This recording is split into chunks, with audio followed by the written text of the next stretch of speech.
망망대해의 유령선.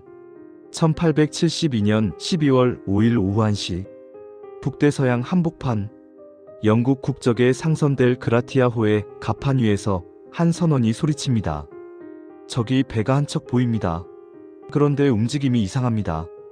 멀리서 다가오는 배는 메리 셀레스트호. 돛은 반쯤 찢긴 채였고 방향타는 고정되지 않아 파도에 따라 위태롭게 흔들리고 있었습니다. 이상함을 느낀 델 그라티아호의 선장 모어하우스는 즉시 조사단을 파견합니다. 하지만 배에 올라탄 선원들이 마주한 것은 처참한 싸움의 흔적이 아니었습니다. 그곳에는 오직 기괴할 정도의 정적만이 흐르고 있었습니다.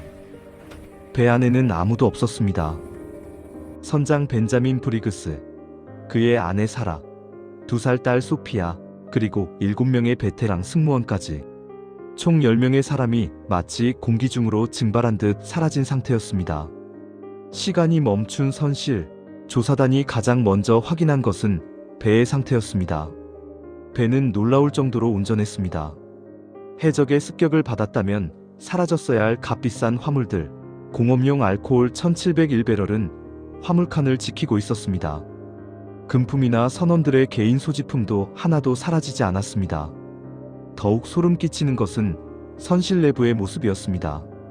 식탁 위에는 갓 차려진 아침 식사가 놓여 있었고 찻잔에는 여전히 온기가 남아 있었습니다.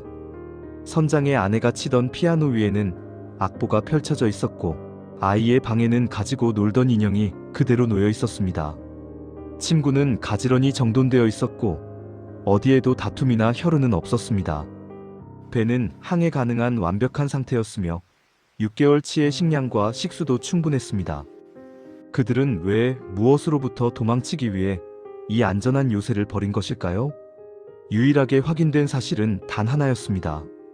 배에 비치된 유일한 구명보트 한 척이 사라졌다는 것. 그리고 선장실의 항해 일지는 발견 9일 전인 11월 25일 기록에서 멈춰 있었습니다. 사라진 9일간의 재구성. 자, 이제 시간을 11월 7일 뉴욕항으로 되돌려 보겠습니다. 선장 벤자민 브리그스는 매우 엄격하고 경험 많은 항해사였습니다. 그는 자신의 가족을 데리고 이탈리아로 향하는 항해길에 올랐습니다. 함께 탑승한 선원들도 실력이 검증된 베테랑들이었습니다. 항해는 평화로웠습니다. 일지 기록에 따르면 큰 폭풍도 없었습니다. 하지만 마지막 기록인 11월 25일 오전 8시 메리 셀레스트호는 아조레스 제도의 산타마리아 섬 인근을 지나고 있었습니다. 그로부터 우리가 배를 발견한 12월 5일까지의 9일, 그 사이에 10명의 운명을 바꾼 무언가가 일어났습니다. 기록에 따르면 발견 당시 선창에는 약 1m 높이의 물이 차 있었습니다. 하지만 이는 배의 규모로 볼 때 펌프로 충분히 퍼낼 수 있는 수준이었습니다. 노련한 브리그스 선장이 이 정도의 물 때문에 가족을 데리고 보트도 없는 망망대해로 나갔다? 상식적으로 이해되지 않는 대목입니다. 진실을 향한 가설들. 지난 150년 동안 수많은 과학자와 역사학자들이 이 미스터리에 달려들었습니다. 첫 번째, 알코올 폭발 가설입니다. 가장 유력하게 꼽히는 과학적 분석입니다. 화물인 공업용 알코올 배럴 중 9개가 나중에 비어있는 것으로 확인되었습니다. 기온 변화로 알코올 가스가 누출되었고 선장은 폭발의 위협을 느꼈을 것입니다. 그는 일단 환기가 될 때까지 사람들을 구명보트에 태워 배와 일정한 거리를 유지하려 했을 겁니다. 하지만 보트를 연결한 밧줄이 폭풍이나 사고로 끊어졌고 동력 없는 보트는 멀어져가는 메리 셀레스트호를 망연자실하게 바라보며 표류했을 가능성입니다. 두 번째, 해상 용오름 가설입니다.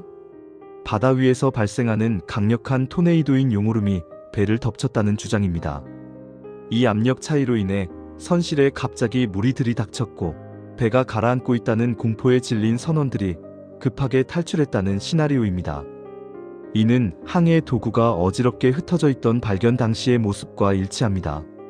세 번째, 선상 반란설입니다. 하지만 이 가설은 곧 반박되었습니다. 브리그스 선장은 선원들에게 존경받는 인물이었고 무엇보다 배 안에 폭력의 흔적이 전혀 없었기 때문입니다.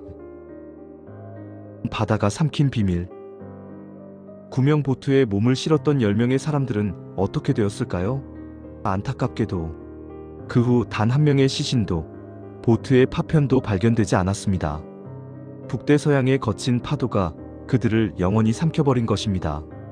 사건 이후 메리 셀레스테호는 항구로 예인되었지만 저주받은 유령선이라는 소문 때문에 누구도 이 배를 타려 하지 않았습니다. 결국 여러 주인을 전전하며 불운한 사고를 거듭하다가 1885년 보험금을 노린 마지막 선장에 의해 고의로 침몰되어져 역사 속으로 사라졌습니다. 사람은 사라지고 배만 남았던 그날 아침, 식탁 위에 따뜻한 음식과 정돈된 침대들은 우리에게 무엇을 말해주고 싶었던 걸까요? 단순한 사고였을까요? 아니면 우리가 알지 못하는 초자연적인 공포가 있었던 걸까요? 메리 셀레스테호의 미스터리는 오늘날에도 여전히 풀리지 않은 채 바다가 숨기고 있는 수많은 비밀 중 하나로 남아 있습니다. 우리는 오직 상상할 뿐입니다. 그날 그들이 마지막으로 보았던 바다의 얼굴을 말입니다. 오늘의 이야기가 흥미로우셨다면 구독과 좋아요 부탁드립니다. 다음에도 더 신비로운 미스터리로 찾아오겠습니다. 시청해주셔서 감사합니다.